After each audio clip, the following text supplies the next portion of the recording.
Mr Speaker. I present a revised version of the ministry list with a change in representational duties. The member for Ballarat will answer questions representing Katie Gallagher as the Minister for the Status of Women. Questions without notice. I give the call to the honourable Leader of the Opposition. Thank you very much, Mr Speaker. My question is to the Prime Minister. It's been 430 days since the Prime Minister first promised a $275 cut to power bills, a promise repeated on 97 occasions. This promise hasn't been delivered. Instead, power bills, along with mortgages and grocery costs, have all risen sharply under this Labor government. Why do Australian families have to pay more under Labor? The member for Deakin will cease interjecting. The Prime Minister has the call. Thanks very much, Mr Speaker. And I thank the Leader of the Opposition for his question. I welcome all the members back to Parliament for the 2023 sittings. I'm pleased that the Leader of the Opposition has raised this issue as the first question, and I'm surprised that he hasn't yet raised his views that he held previously, where he actually committed to, I believe, we should have a royal commission into the electricity companies as well as fuel companies. He went on to say there's something that stinks about these electricity companies and fuel companies, and if we can get to the bottom of it, I think we can get a better outcome for consumers. Now, you would expect, given the senior position that the Leader of the Opposition held at that time in 2018, that something might have happened. What was he doing? In 2019, nothing happened. In 2020, 2021, 2022. They had 22 different policies announced, and none of them delivered, just like when the Leader of the Opposition was out there campaigning for a royal commission into electricity companies as well as fuel companies. Nothing happened. But of course, when it comes to energy, we did have a debate here in December. We brought the Parliament back, and we brought the Parliament back to have a debate over whether we would take action. Members on my left. We would take action. The member for Page will cease interjecting. The major companies and make sure that there was price relief for consumers and for businesses. But those opposite Order. Members on my left will cease interjecting. And voted against it. In spite of the fact that people like the former CEO of Shell said the following. The Prime Minister will pause. The Leader of the Opposition on a point of order. Well, on a point of order, Mr Speaker, what price relief are you talking about? Resume your seat. Resume your seat. The Prime Minister is being in order, and I want to state order. Members on my right, Standing Order 104 is very clear. Answers must be relevant to the question. The Prime Minister is talking about energy prices and energy policy, exactly what the question was about. He is in order. I give him the call. And we intervened into the normal market processes because there are extraordinary times. And the CEO of Shell, the former CEO of Shell, Mr Van Beurden, said this: "You cannot have a market that behaves in such a way, logically and effectively and everything else, that it's going to damage a significant part of society. One way or another, there needs to be government intervention." We were prepared to intervene. They weren't. They opposed it, like they voted against their own policies that they've introduced when it comes to energy. Order. Members on my left. The House will come to order, so I can hear the member for Dunkley in silence. The member for Dunkley has the call. Thank you, Speaker. My question is to the Prime Minister. What work has the government done since the Parliament last met to deliver for the Australian people? Give the call to the Prime Minister.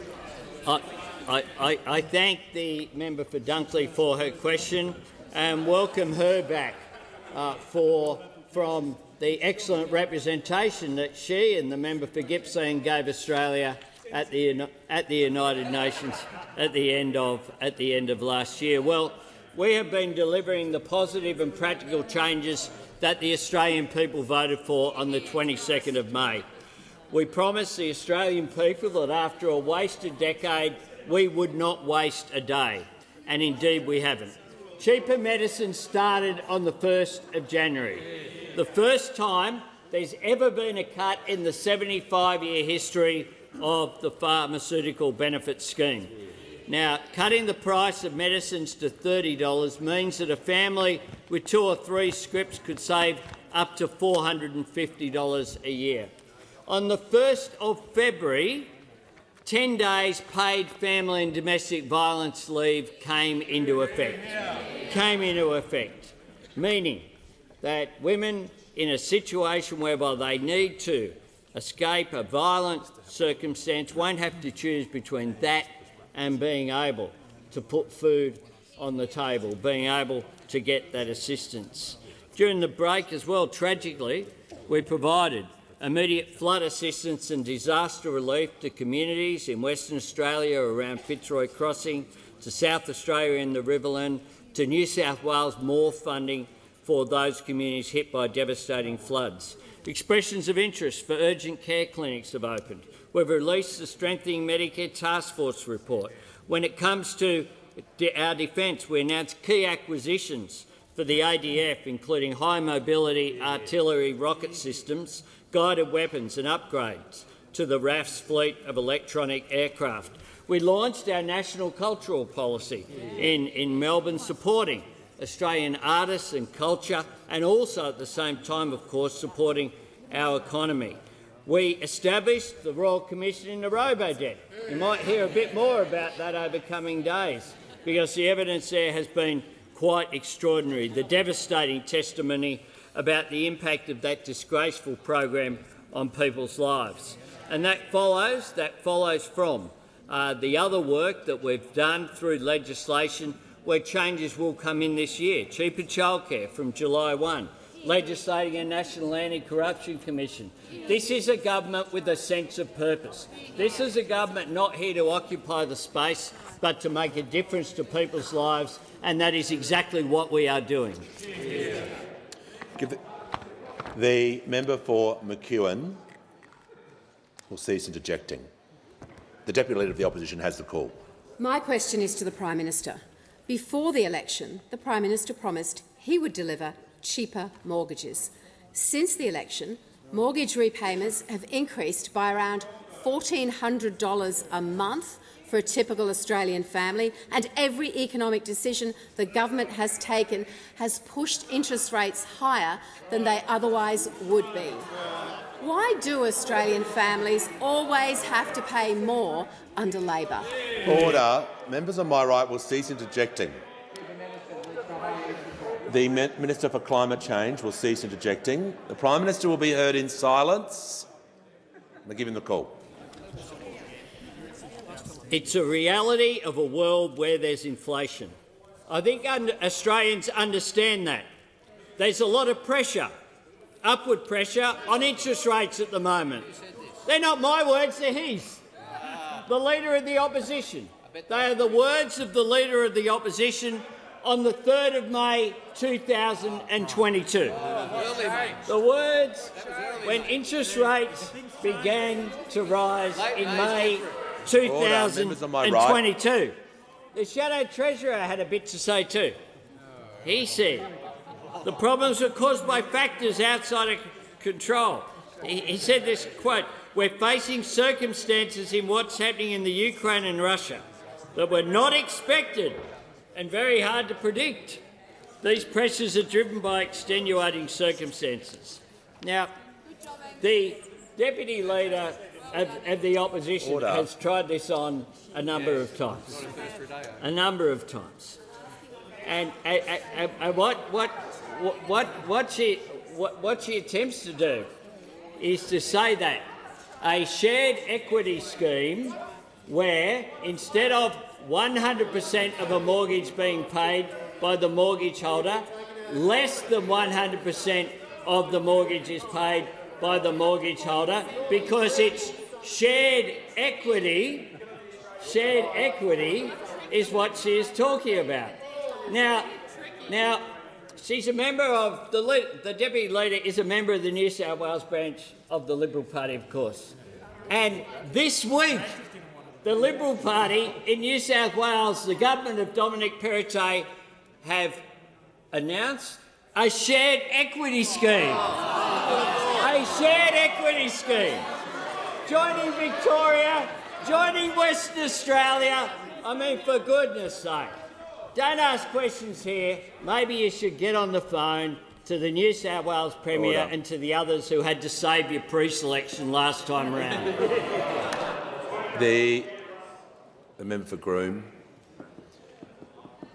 I'll hear from the member for Adelaide. Thank you, Mr Speaker. And Mr Speaker, my question is to the Deputy Prime Minister. How is the Albanese Labor government strengthening our national security with our key allies and partners? Give the call to the Deputy Prime Minister.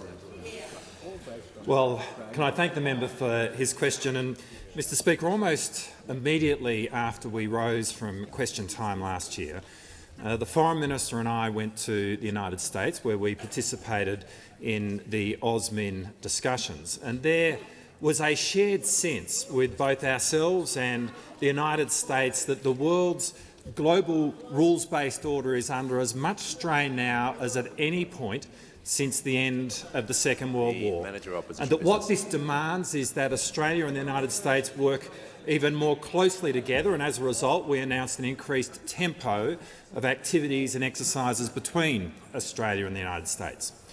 The following day I participated in the AUKUS Defence Ministers meeting, and I can report to the House that the process for establishing the optimal pathway by which Australia will acquire a nuclear-powered submarine capability is on track, and we will be making that announcement in the very near future.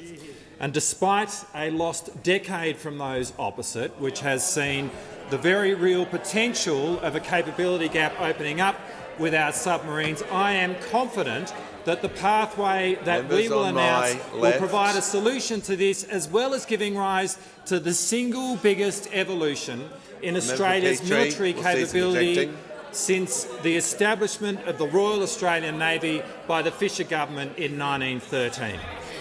Last week, the Foreign Minister and I were in France, and after a difficult 18 months, I can again report to the House that our relationship with France is back on track, thanks very much to the leadership of the Prime Minister.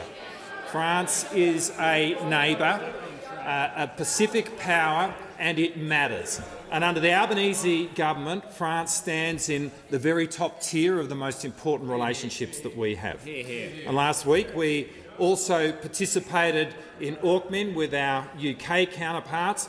This is our oldest relationship, but through AUKUS, the free trade agreement, the work that we can now do together on climate change, this relationship is being given a contemporary and forward-looking focus which is deep and substantial. And later this week we'll be meeting in Canberra with our Indonesian counterparts, and there again the agenda is full. After these last 2 months, what I can say is that the world is desperate to have Australia back at the table again. And when we work with our friends and allies, there is so much we can do to advance our national interest in the advance of the Australian people. Spending a decade yelling at the world got us nowhere. But despite the real challenges we face, working with our friends, I am confident that we can walk a path which will keep Australians safe. The Deputy Prime Minister's time has concluded. We give the call to the member for Fowler. Thank you, Mr Speaker. My question is to the Minister for Social Services. The government said it was committing to providing more social and affordable housing in the longer term. However, families in Fowler and Western Sydney need immediate solutions to keep a roof over their heads. It's been reported rental assistance needs to increase 50% to keep in line with the rising cost of living, which is leading to overcrowding and increased homelessness across Western Sydney. When will the government increase rental assistance to help tackle the current cost of living crisis? Give the call to the Minister for Social Services. Well, thank you, Mr Speaker, and I'd like to thank the member for Fowler for her question and recognise that this is an important issue for her electorate, and thank her for her ongoing advocacy on rental affordability. The government does understand that rental affordability, along with housing affordability, is a challenge for many Australians, and that is why something like the Commonwealth Rent Assistance payment is so important to help those on income support. Of course, this payment is indexed twice a year to reflect inflation and is adjusted in both March and September in line with the Consumer Price Index. Of course, the next indexation increase will happen on the 20th of March 2023. Of course, the government expects to spend around $5.1 billion in rent assistance to help 1.3 million households pay their rent. Of course, going to the member's question about an increase in the Commonwealth Rent Assistance, of course, as we enter into the budgetary process, there are many competing priorities, and we will go through that process, through the budgetary process. Of course, the Treasurer and I established late last year the Expert Economic Inclusion Advisory Committee and have asked them to review the adequacy, effectiveness and sustainability of income support payments ahead of every federal budget, and this includes payments like rent assistance. The committee is meeting regularly and is considering issues, developing advice on income support payments, and will provide that advice to government.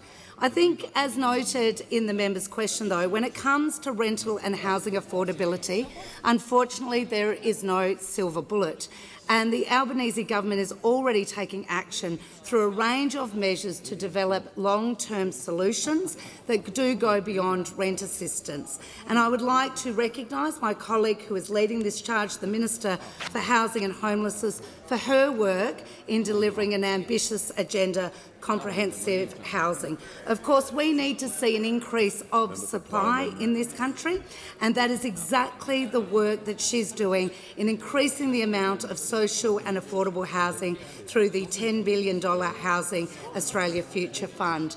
This is one of the many initiatives that we're taking. We take the issue of housing affordability and particularly rental affordability seriously, and I look forward to continuing to work with the member.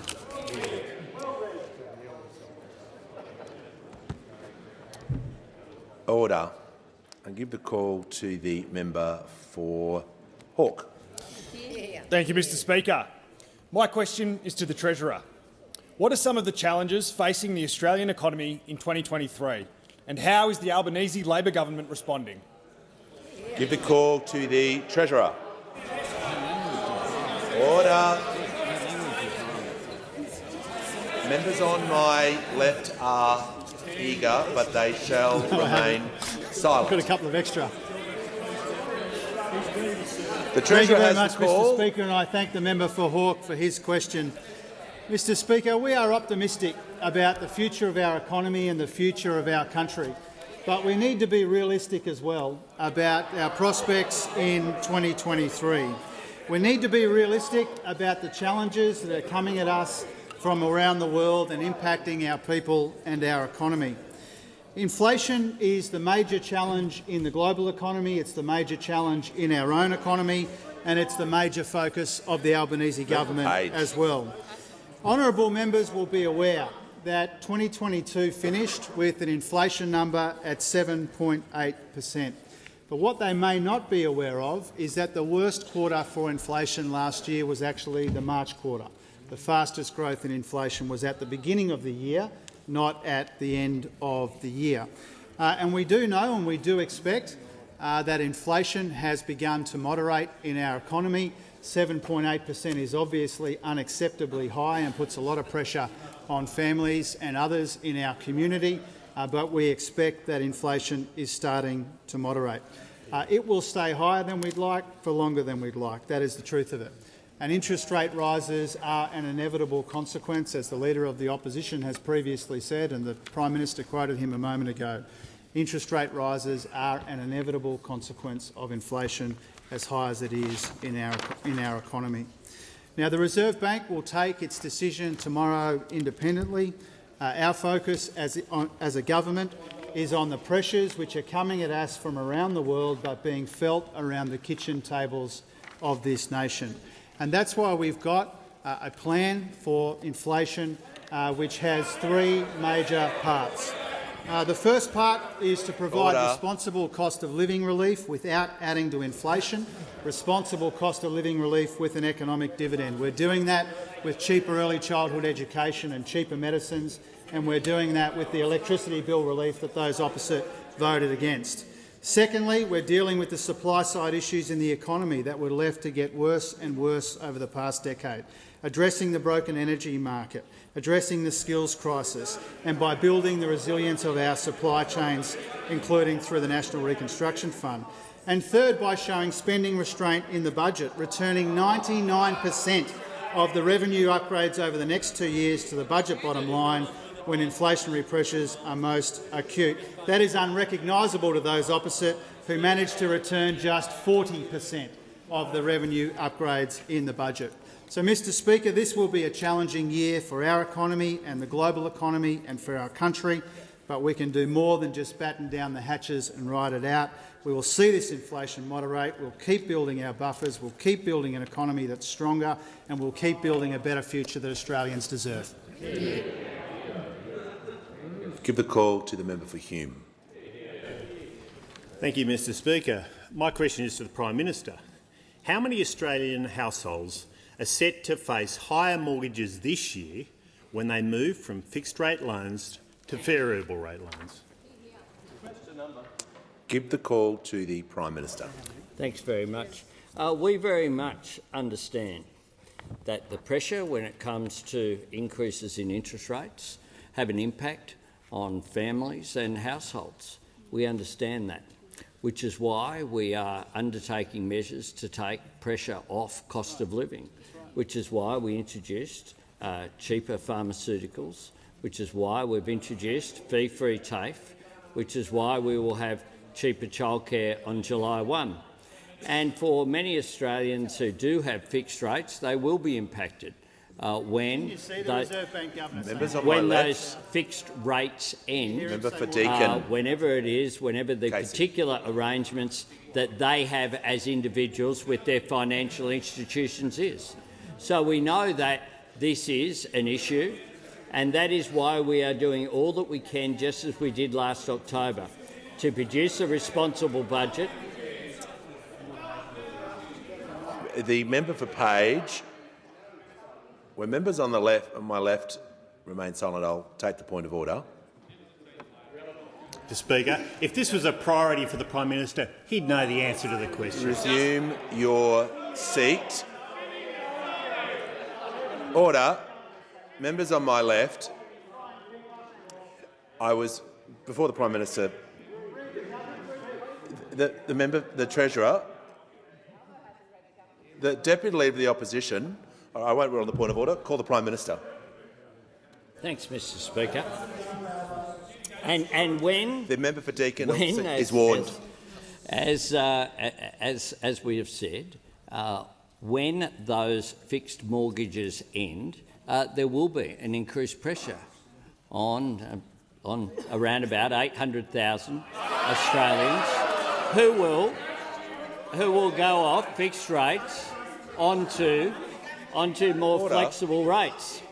And that's why, in particular, in the lead-up to the May budget, we will continue to put forward a responsible economic policy, because interest rates, of course, began to increase on your watch. The member for Corwell has the call and will be heard in silence. Thank you, Mr Speaker. My question is to the Minister for Early Childhood Education. How is the Albanese Labor government delivering on its election commitments to make early childhood education more affordable and accessible for Australians to ease cost of living pressures? I'll give the call to the Minister for Early Childhood Education and Minister Thank you for very Youth. much, Mr Speaker, and I thank the member for Cornwall, my dear friend, for her question and commend her unwavering dedication to the people of Cornwall, to the families of Cornwall and to the children of Cornwall. If I may take the opportunity, Mr Speaker, to welcome everybody back for the new year and welcome to 2023. This is the year that early childhood education will become more affordable for over 1.26 million families right across Australia.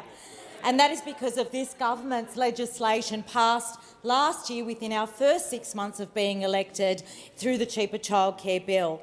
From July 1st this year, Mr Speaker, the government is lifting the maximum subsidy rate to 90% for families in electorates like Cornwall, where 7,000 families will benefit from our reforms. That means that families will have more choice. They'll be able to participate in the workforce. And importantly, it means that they'll be able to give their children a better start in life. We went to the election with a comprehensive plan for early childhood education and care. We went to the election with a promise to ensure that more parents could go back to work and balance work and care responsibilities. We went to the election with a commitment to allow more parents to go back to the workforce, take on more hours, boost their household income and boost productivity and the economy. And this year, all of that becomes a reality. We said we would make early childhood education and care cheaper, and we have. We said we would deliver cost of living relief for parents in Australia, and we have. We said we would create opportunity for more primary caregivers to return to the workforce, and we have. We said we would deliver real cost of living relief for families who work out their household budgets based on how much they have to pay in early childhood education fees. And many of us in this place have been there, where they sit down and we calculate how many hours we can work, how many more hours we can work before those extra earnings. The Minister will resume her seat for a moment. The Minister will resume her seat for a moment. The member for Barker will rise to his feet and withdraw that comment. Give the call to back to the Minister. Oh, thank you, Mr Speaker. I was deep in discussion with myself and didn't know. We said we would make early childhood education and care, as I was saying, Mr Speaker. We said we'd make it more affordable, and we have. But that's not all. That's not where it ends, because we've also tasked the ACCC and the Productivity Commission to undertake comprehensive reviews of the sector, to look at pricing mechanisms and to see what more we could be done within the sector. We went to this election saying we would reduce the cost of living for Australians, and through the bill that we passed last year, we have done that. We're committed to giving children the best start in life. We're committed to providing cost of living relief for families and parents right across Australia. We said we'd do it, and, Mr Speaker, we have. Order. Give the call to the Leader of the Nationals. Thank you, Mr Speaker. My question is to the Prime Minister. How many petajoule supply of gas risks being lost to the domestic market because Labor's gas price cap impact on investment, including Senex Energy's decision to put $1 billion in investment in the Surat Basin at hold indefinitely? I'm just going to ask the Leader to read that question again, because I couldn't hear. Order. No, order. Members on my right. I'm just going to ask the Leader to. Including Senex Energy's decision to put $1 billion in Surat Basin gas investment projects on hold indefinitely. Give the call to the Minister for Climate Change. Well, thanks very much, Mr Speaker, and we thank the opposition for their question. And I must say it provides a very significant level of courage for the opposition to come in and ask about a package that they oppose, Mr Speaker, to ask what impact it has when they sat there and voted against it on multiple occasions, Mr Speaker. They say there's no courage in Australian politics. I beg to differ. The chutzpah is very impressive, Mr Speaker, from those opposite, because in December we put to the House a very simple proposition, that Australian gas companies should be required to sell Australian gas under Australian soil and Australian seas to Australians for a reasonable price, for $12 a gigajoule and a reasonable price going forward. Those opposite think they should be able to charge unreasonable prices. That's their position. They should be able to charge unreasonable prices.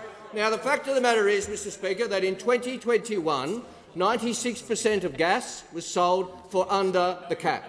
Now, those opposite say it's a disaster that gas companies should be able to sell for more than that. We say it's reasonable, and we say Australian gas companies should continue to supply gas at reasonable prices, and we're confident they will. Give the call to the member for Cunningham. My question is to the Minister for Health and Aged Care. How is the Albanese Labor government changing people's lives by delivering on its election commitment to make medicines cheaper for millions of Australians? Give a call to the Minister for Health. Well, thank you, Mr Speaker, and I thank the member for Cunningham for her question and for her relentless advocacy for better health services in the Illawarra. Mr Speaker, in May last year we promised Australians cheaper medicines, and on the 1st of January this year we delivered on that promise, with the largest cut to the cost of medicines in the 75-year history of the Pharmaceutical Benefits Scheme. From January 1st, our government has slashed the maximum price for general scripts from $42.50 to just $30. Someone taking one medication a month could save as much as $150 every year, but a family with 2 or 3 general scripts could save up to $450 a year. And, Mr Speaker, we also promised to reduce the safety net threshold for millions of pensioners and concession card holders, and we delivered on that promise, so that over the course of the year, the most that those Australians will pay for PBS medicines is an average of just $5 per week. These changes to safety net thresholds will benefit around 2.4 million Australians each and every year. We also promised, Mr Speaker, to lift the income thresholds for seniors' health card holders, and we delivered on that, with more older Australians now eligible for a seniors' health card to access PBS medicines at cheaper prices and bulk-billed doctor visits. Mr Speaker, our cheaper medicines policy is changing lives. Beck from Sydney said, "Thank you, Albo. As a daily user of several medications, this comes as a relief when buying prescriptions. So thank you to you and to your government." Maxwell James from South Australia said, "Today I was able to fill my heart medication script for just $30 instead of $42.50. Cheaper medicines means people can afford to pay for them and not go without other household items." Mr Speaker, we're continuing to deliver on our promise as well to list new medicines on the PBS as quickly as possible. Just last week, we listed opicapone on the PBS to treat Parkinson's, a treatment that helps other medications operate more effectively and for longer. Around 1,300 Australians living with Parkinson's would otherwise pay as much as $1,800 every year for this treatment, but now they'll just pay as much as $30 maximum for a general script. Simon, a 45-year-old who's been living with Parkinson's for 9 years, working and trying to live independently, said, "This offers myself and other Australians living with Parkinson's more options and more choice." Since July 1, just last year, Mr Speaker, our government has made 65 new or amended listings on the PBS. Cheaper medicines is not just good for the hip pocket at a time of rising prices, it's also good for Australia's health. Give a call to the member for Lindsay. Thank you, Mr Speaker. My question is to the Prime Minister. I recently spoke with a mum from Glenmore Park in my electorate of Lindsay who is scared that her daughter will not be able to access the full 20 Medicare subsidised psychology sessions that were previously available to her before this government halved these sessions on the 1st of January this year. When will the Prime Minister listen to parents in Western Sydney and restore their children's full 20 Medicare subsidised psychology sessions? Order. Give the call to the Prime Minister. I'll ask the Minister for Health to respond to the question in detail, but I do make this point, that the ending of the funding was not a decision by this government. This government, we chose Order. the additional funding. You left it in writing. Order. Members on my left. You did not put the funding through on a further basis, and the government has responded appropriately, and I ask the Health Minister to respond. To the Minister for Health and Aged Care. Thank you, Mr Speaker, and I thank the Prime Minister for the opportunity to say a few words about this, because as the member for Lindsay I'm sure knows, that the availability of the 10 additional sessions was a COVID measure introduced at the height of the lockdowns and decided by the former government to expire on the 31st of December.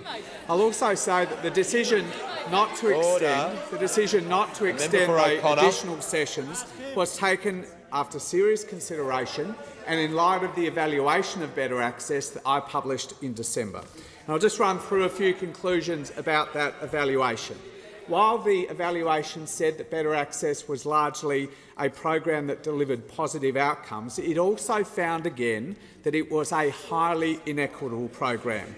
The evaluation said this, and I'll quote, "Those on lowest incomes are least likely to access services, and all of these indications have worsened over time." It pointed out that poorer Australians in the poorest quintile of the community have more than twice the levels of high or very high mental distress, but have the poorest access to this program. It said that location of provider services was a significant factor contributing to that. It also said that poorer Australians, because of their inequitable access to this program, are far more likely to be medicated. Member for Lindsay. The critical conclusions of the evaluation in response to the member for Lindsay's question, though, is this, that it found that the 10 additional sessions didn't make access better, it made access worse. It cut tens and tens of thousands of Australians out of any access to service whatsoever. The number of new entrants to the program actually reduced by 7%. Tens of thousands, and overwhelmingly all of the additional services went to the wealthier parts of the community, while the poorer Australians actually went backwards in terms of their access to services. Now, I and the Assistant Minister for Mental Health held a forum with about 80 different groups in mental health early last week, and I can say this, that other than the 2 associations representing private psychologists, not a single group urged the government to reintroduce the additional sessions, because they recognise what the evaluation said. Although there is a need for additional services for complex mental health, this program was not delivering it. Order. The House comes to order. I'll hear from the member for Moreton. Thank you, Speaker. My question is to the Minister for Government Services. After the recent fortnight of public hearings at the Royal Commission into Robodebt, what have we learnt about who was responsible for the shameful Robodebt scheme? Give the call to the Minister for National... I'll hear from... Order.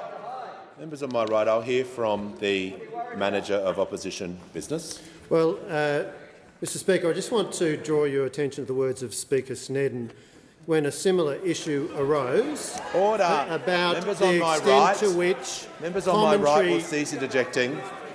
About the extent to which commentary should occur in this place about the proceedings of a Royal Commission, and what Speaker Snedden said. Members on my right will cease interjecting. He said, "I regard it as going beyond the bounds of our sub judice rules if the honourable gentleman puts any construction on the matter, for the simple reason that if the Royal Commissioner in fact concluded in a way which was consistent with the honourable gentleman's construction, it may appear that the Commissioner was influenced." So this is a very important issue, Mr Speaker, which has been considered by previous speakers. We have seen the Minister who's about to come to the dispatch box trample over this important distinction before, and I urge you to consider this carefully. I'll hear from the Leader of the House. Mr Speaker, in considering it, as has been asked by the Manager for Opposition Business, I just refer to practice where it's really clear that Royal Commissions are allowed to be asked about. And if you look at Royal Commissions that have been held during the life of the previous government, a very different argument was being put back then. There is a long-held precedent on being able to deal with Royal Commissions. Surprise. All right, I'll hear from the Manager. Mr Speaker, the question is not whether Royal Commissions are entitled to be asked about. The question is the guardrails that should be put around what is said about them. And that is the point that Speaker Snedden was going to, because it goes to the question of whether there is an appearance of the Royal Commissioner's findings being influenced. Okay. I had a feeling this subject would be raised, and I want to give some direction to the House, because I'm sure there will be further questions on this matter. As a first principle, the application of the Sub Judice Convention always is subject to the discretion of the Chair, and the Chair will always have regard to the basic rights and interests of members to ask questions and raise issues according to the House, page 521 of practice. I'm going to refer to former Speaker Smith, who noted in relation to comment in proceedings about a Royal Commission, quote, "It would be a ridiculous restriction of debate if matters that have been raised in public and reported in the media could not be aired in the national parliament." I will be listening to the minister carefully, but that is the direction I'll be following, and I refer members to practice 521 to page 523, and I call the minister. Thank you. So far, with the Royal Commission into Robodebt, we've seen a perp walk of former coalition ministers who are at different times and responsible for the design, the implementation, administration of this unlawful scheme. Last week we heard from the former Human Services Minister, the member for Aston. During his evidence to the Commission, the member for Aston— The minister will resume his seat. I call the Leader of the Opposition on a point of order. Well, Mr Speaker, in light of your earlier words, I just don't know how the minister's response, particularly in his opening remarks, is consistent with your advice to the chamber.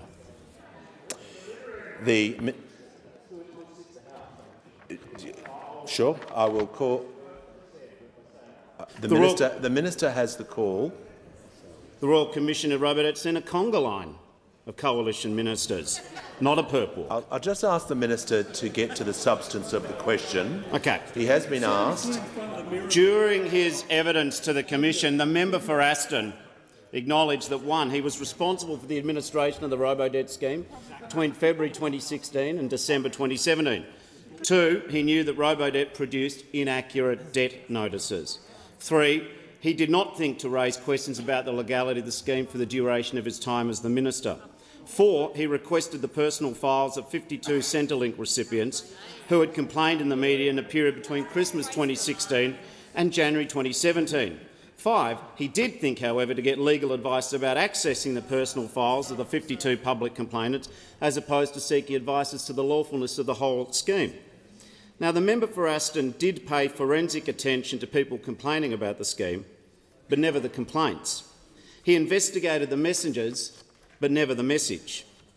Furthermore, when the minister was asked about his responsibility, he shifted responsibilities for the scheme to the former Prime Minister, former Treasurer, former Finance Minister for prioritising finding savings. He also shifted responsibility for not understanding about the illegality of the scheme to senior public servants, one of whom is now deceased. Further, he said that he had no visibility of the scheme. The minister will resume his seat. The Manager of Opposition on a further point of order. Well, Mr Speaker, standing orders are very clear. Standing Order 90, all imputations of improper motives to a member shall be considered highly disorderly. Now, we've just had a series of character assessments from the minister. This is a clear breach of the standing orders. I understand the minister was reading reports from the Royal Commission, but under the standing orders, he is entitled to refer to reports, media reports, and actually the actual Royal Commission itself about what was said. And I'm listening to the minister carefully. If he strays from that point, he'll be pulled into order. I'll give him the call. The minister, when he was asked about responsibility, made it clear that he blamed the ERC. He made it clear that he blamed senior public servants. It wasn't his fault that he didn't know about the illegality. Instead, he said senior public servants should have told him, including one who's now deceased. He said that he had no visibility about the scheme when it was brought to Cabinet, and he said that the issues of current policy responsibility were the matter for the former Social Services Minister. At different times, not only did he blame most of his current Cabinet colleagues, he then blamed the left-wing media, he then blamed previous Labor governments. The human blame factory here also blamed the complainants of the scheme. However, I think the last word about the evidence that we heard from that particular minister concerning the unlawful Robodebt scheme, the last word should be left to his former media advisor, who put it better than most. The minister requested the file of every person who appeared in the media in order to make other victims think twice before coming forward. What a fine specimen of coalition ministerial responsibility. Order. Members on my right. The Leader of the Opposition will cease interjecting. I give the call to the Leader of the Greens. Thank you, Speaker. My question is to the Minister for Resources. The UN Secretary-General, the world scientists and the International Energy Agency all say no new coal and gas projects can proceed if we're to meet climate goals. But the Labor government's first emissions projections name 7 new giant gas projects that you will open up before 2030, including Beetaloo, Scarborough, Narrabri and Browse. In a time of climate crisis, why is Labor opening new coal and gas mines under its safeguard mechanism? The order. I give the call to the Minister for Northern Australia and the Minister for Resources. Thank you, Mr Speaker, and I thank the Leader of the Greens for his question. As you know, this government is committed to taking action on climate change. We've legislated targets. We've legislated to reach net zero emissions by 2050. The Minister for Climate Change and Energy is working very hard with industry and with anyone else who wants to consult with us, with the government, on the safeguards mechanism, and it will be the safeguards mechanism that is the main, or one of the main ways by which we will, and the industry itself, whether it be any emitting industry, whether it's gas, concrete, agricultural industries, that will be the mechanism by which they will have to reduce their emissions. We have said consistently on this side of the parliament, the government has said consistently, projects will only go forward if they stack up environmentally, socially and economically. We will not be sponsoring them. They will happen if they are able to happen and they meet those very tight restrictions. But what we know, this government is committed to net zero emissions by 2050. We know there is a climate crisis around the world, and we will not be adopting Greens-based policies that are economy wrecking. We will continue to make sure this economy keeps working, and to be frank, Order. we all Members on my know left. that parts of this country will continue to need gas for at least the very medium term, and that is an important part for minerals processing, The Leader of the Opposition will cease for interjecting. manufacturing industry. This is just the facts of where we are, and that is why making sure it's a net zero emissions aim is so important, and we are committed to this. We've legislated for it. We will make it happen, and I do hope that the opposition come along with us to make sure it does happen. I give the call to the member for Corangamite. Thank you, Mr Speaker. My question is to the Minister for Social Services. How is the Albanese Labor government delivering on its budget commitment to provide a more modern, more flexible and more generous paid parental leave scheme? I give the call to the Minister for Social Services.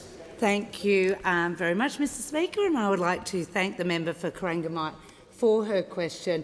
As a passionate advocate for families in her electorate, I know that she'll be following this very closely. So, of course, improving paid parental leave was one of the most frequent proposals raised at the Jobs and Skills Summit that this government held in September.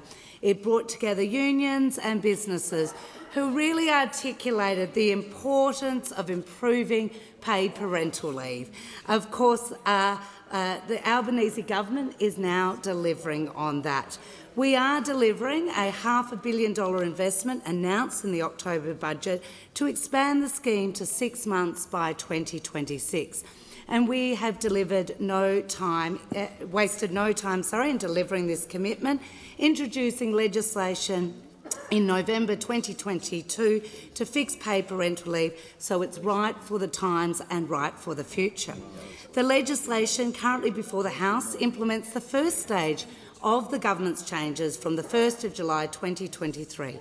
180,000 families each year will benefit from a stronger and more generous paid parental leave scheme. The current scheme does not have enough access to dads and partners. It limits flexibility for parents to choose how they take leave and transition back to work. And the eligibility rules are unfair to families where the mother is the high income earner.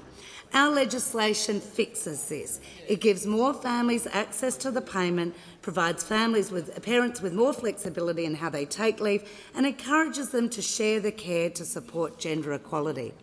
From the 1st of July 2023, we will move to a single payment scheme to allow all parents to access government-paid leave at the same time as their employer-paid leave.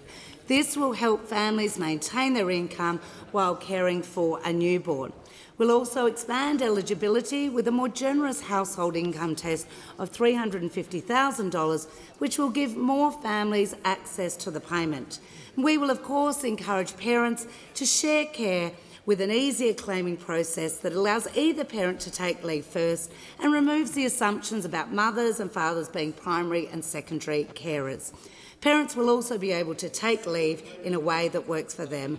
Of course, on the 1st of July 2024, we'll add 2 additional weeks a year to the scheme each year until it reaches 26 weeks. And to ensure we're on track, we've got the Women's Economic Equality Task Force consulting with parents, families and the community to make sure that we've got the expansion to 26 weeks right.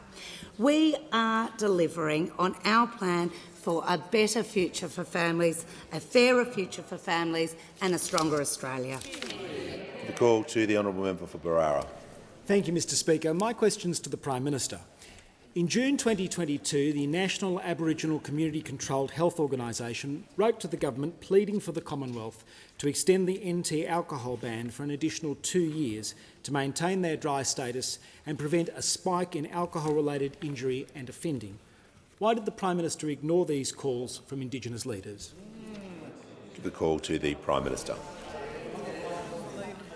Thanks very much, and I thank the member for his question, which goes to a very serious issue, of course. And today, the Cabinet has met, and the Northern Territory Cabinet met as well, chaired by Natasha Files, and she has already made a joint announcement on our behalf after we received the report from Darrell Anderson.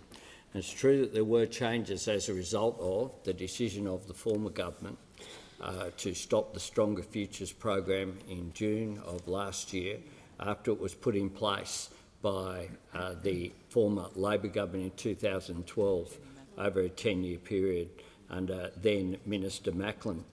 The Northern Territory Government will legislate new alcohol restrictions when they meet next week so that Northern Territory town camps and communities return to an opt-out system.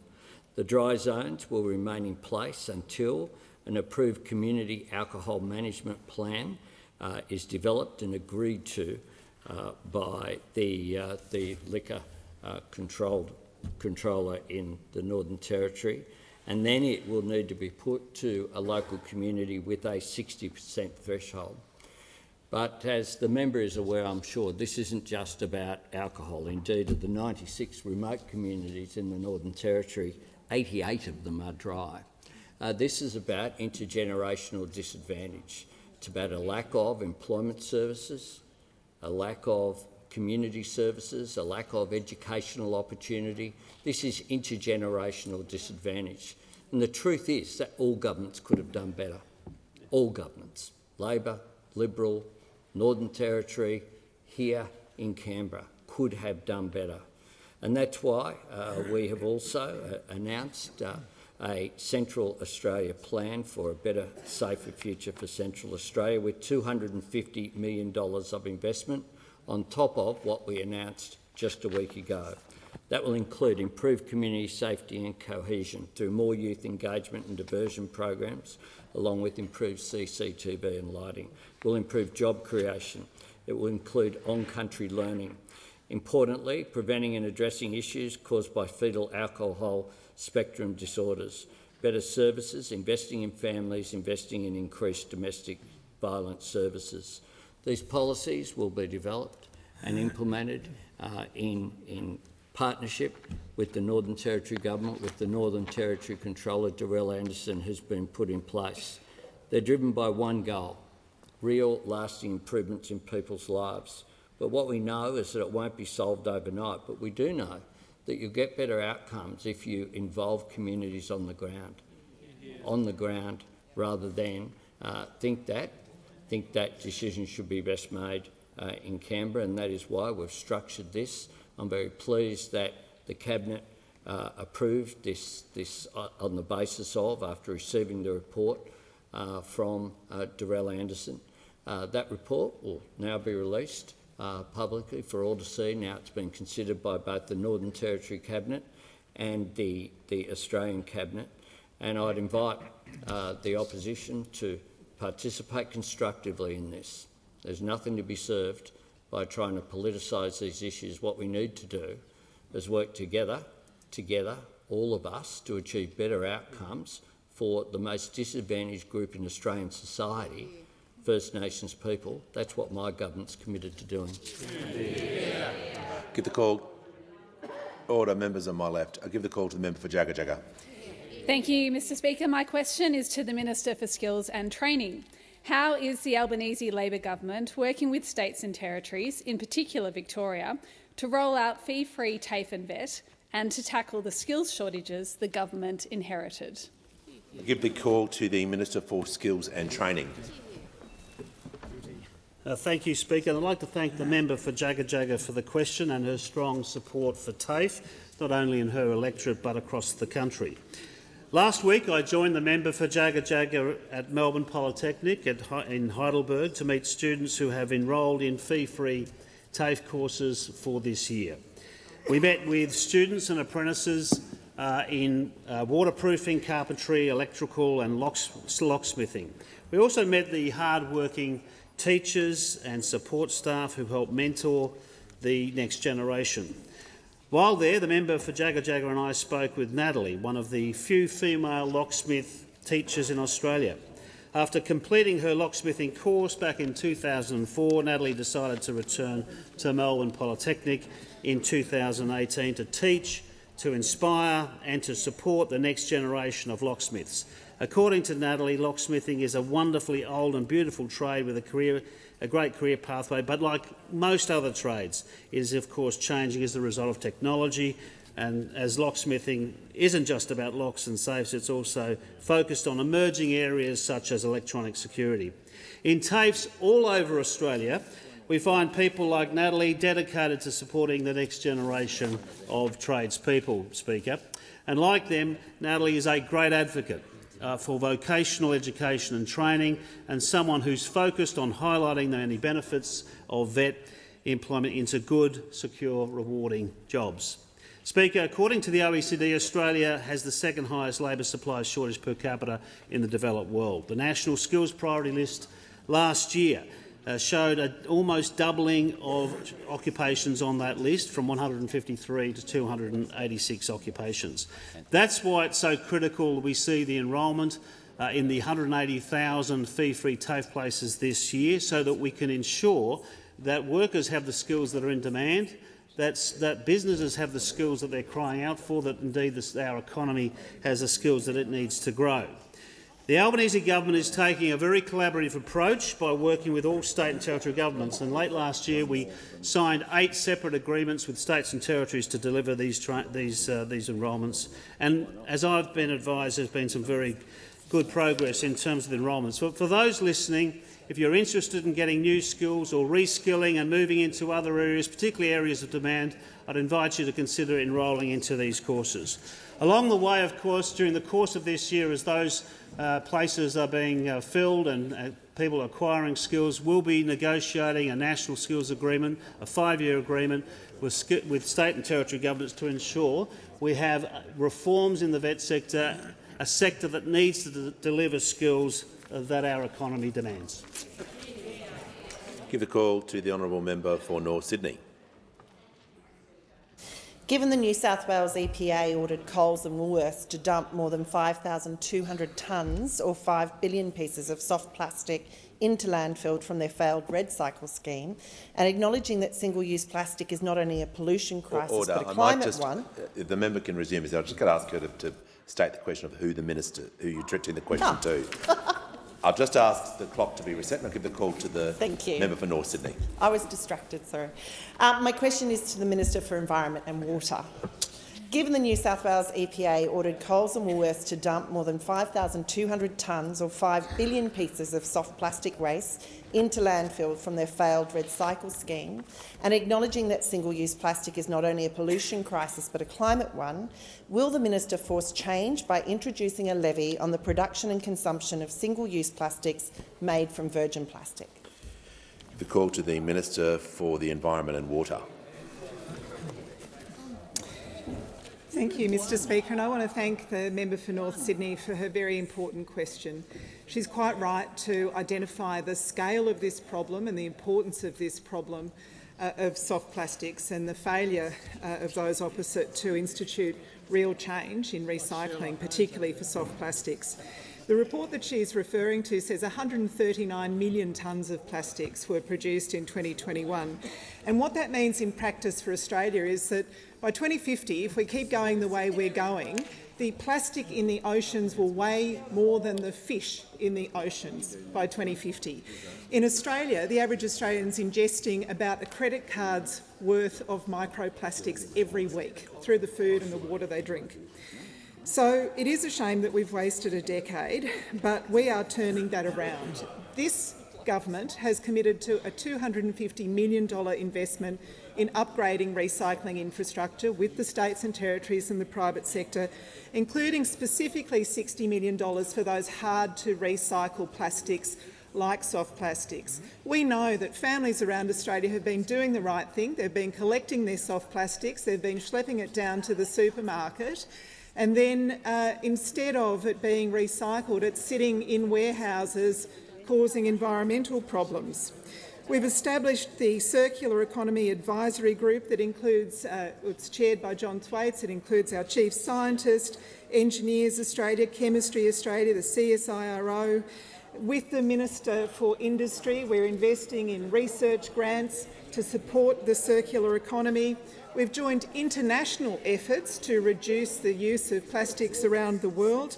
We've joined the High Ambition Coalition to End Plastic Pollution, and we've signed the New Plastics Global Commitment. We are one of 500 governments and businesses around the world to have signed up. Of course, those opposite could have done this stuff. In fact, they announced, yes, you announced some very ambitious targets. You did. You announced very ambitious targets 4 years ago. An ambitious target of 70% recycling of plastic by 2025. Guess where they got to? 16% they got to. 16% you've been at for 4 years. So I wouldn't be interjecting if I were you. I'd be very careful with that one. Can I say, Mr Speaker, that this is such an exciting area. We have scientists at the University of Technology working on algae-based replacements for plastics. We've got enzyme-based recycling at Australian National University through Samsara Labs. That means almost endless, infinite capacity to recycle plastics. And for every job in landfill, taking stuff to the landfill and dumping it, there are 3 jobs in recycling. Order. That's what we're about. The Minister's time has expired. With the call to the member for Macquarie. Thank you, Speaker. My question's to the Minister for the Arts.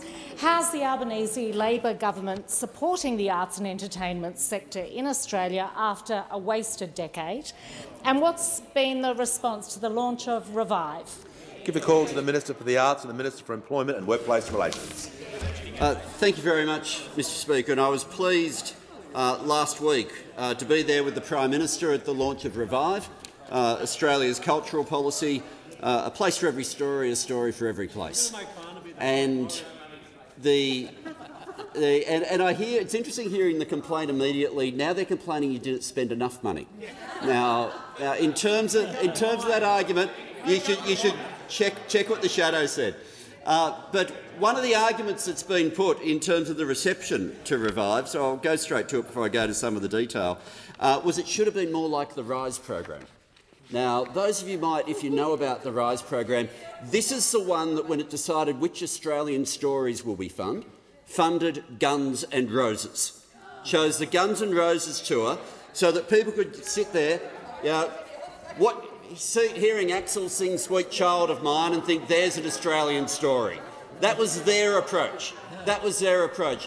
What we have established now is to change the traditional model of the Australia Council by establishing Creative Australia, bringing in creative partnerships, which previously as a separate organisation was separating philanthropy, but also bringing in a capacity for the organisation to deal with the commercial sector. The Music Australia and contemporary music has forever been underfunded at a federal level. There has never been support on the basis that it's a commercial sector that looks after itself. The same for writers, in various areas of literature. But the people who work in those sectors are the same people who go in and out of the funded sectors. And what those opposite don't seem to understand, some of them do, one of them doesn't, is that the people working in the arts and entertainment industry are workers too. And they have a right to fair remuneration. They also have a right to a safe workplace. And I'm particularly pleased that after the Me Too calls that came, particularly leading to this Raising Our Voices report, which came out of some horrific stories from within the music industry, there'll now be a centre for arts and entertainment workplaces that's able to have a bit of responsibility in saying you deserve a safe workplace, free from harassment, free from bullying, because being an arts and entertainment worker is not being some sort of hobbyist. It's a real job. It's a $17 billion industry. The fact that they give us so much joy and the fact that they touch our hearts doesn't change the fact that they should have the respect of a livelihood and the respect of a safe workplace. And with Revive, that now goes to the core of government policy. Call to the Prime Minister. Thank you, Mr Speaker. On that note, I'll ask that further questions be placed on the notice paper.